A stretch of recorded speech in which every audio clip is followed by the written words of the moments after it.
Hi అండి, hello, welcome back to our YouTube channel Sravani's cooking. ఇవాళ మన రెసిపీ బీరకాయ పచ్చిశనగపప్పు మసాలా కర్రీ అండి.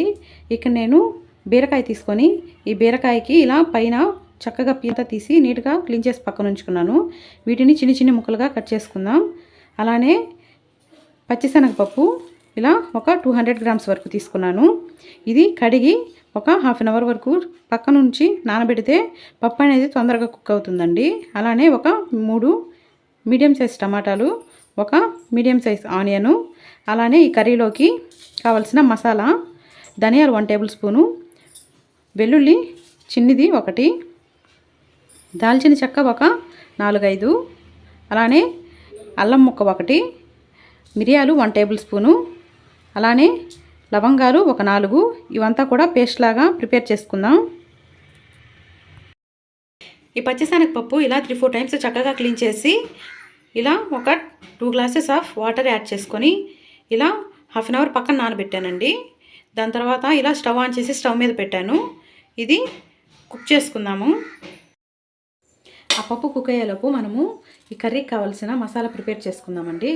ఇలా ధనియాలు, చెక్క, లవంగా, మిరియాలు అంతా కూడా దోరగా ఫ్రై చేసి పేస్ట్ చేసుకుందాం అల్లం వెల్లుల్లితో పాటు.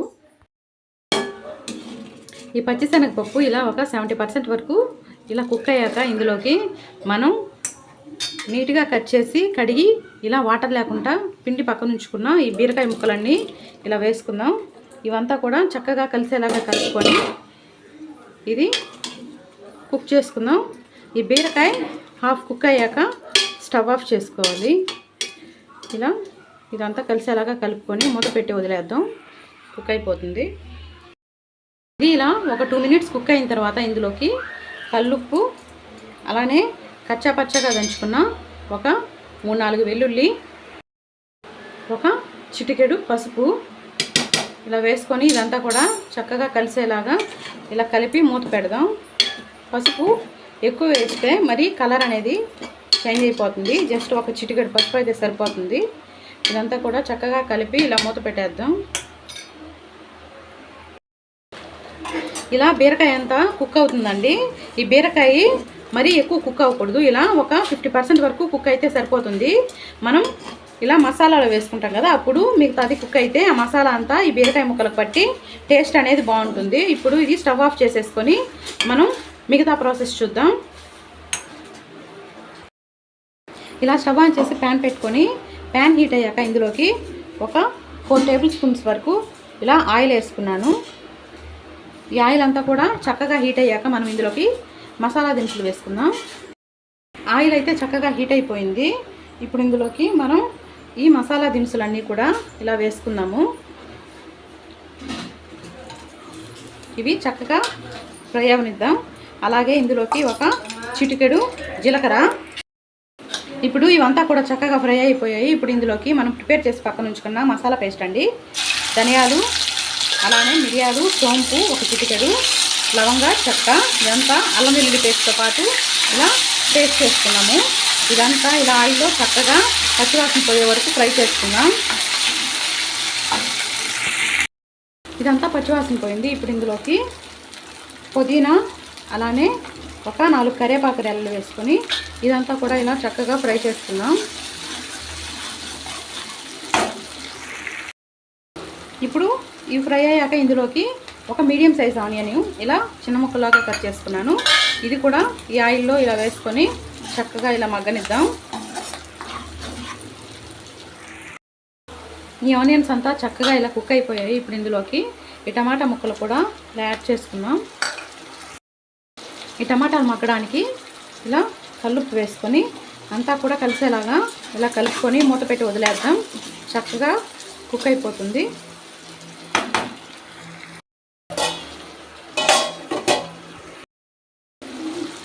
ఈ టమాటా అంతా కూడా చక్కగా ఇలా మగ్గిపోయిందండి. చూసారు కదా. ఇప్పుడు ఇందులోకి ఒక 1/2 టేబుల్ స్పూన్ వరకు మనం ధనియా పౌడరు వేసుకుందాం.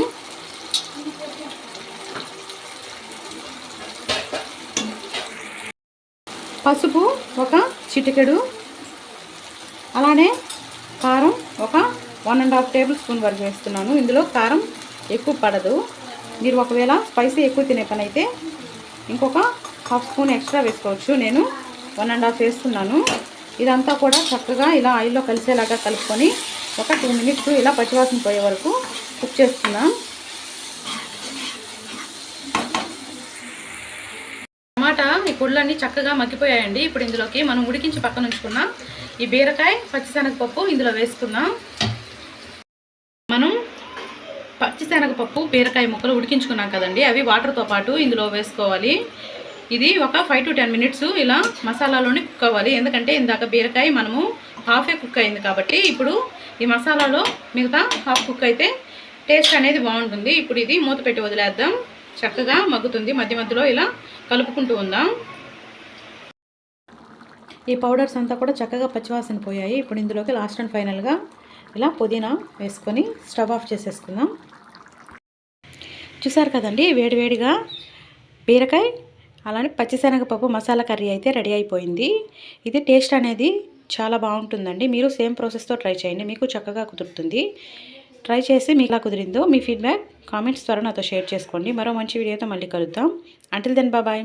Thank you for watching. Please to like, share and subscribe to our YouTube channel Sravani's cooking.